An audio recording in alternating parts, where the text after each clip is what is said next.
Good day, Pilipinas. It's me again, Pantero.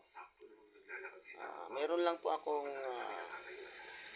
brief message tungkol po sa nangyaring prayer rally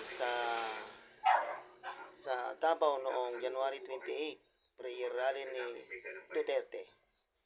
Yung mga personalidad na pumunta doon, kagaya ni Attorney Harry Roque, Attorney Vic Rodriguez, Attorney Glenn Chong.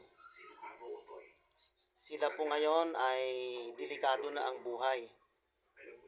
Meron na pong banta ang buhay nila ngayon.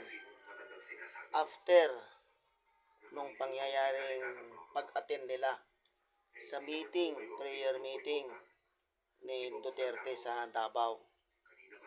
So, nakakatakot na po ngayon yung mga nagpapahayag ng kontra sa mga Marcos administration.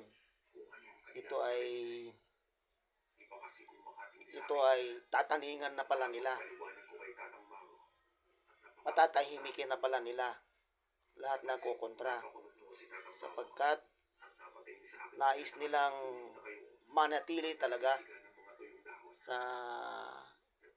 kapangyarihang tinatamasa nila ngayon. So, mag-ingat po tayong lahat. Kung kontra ka po sa Marcos administration ngayon, so mag-ingat po. Pero alam ng Diyos ang lahat ng ito.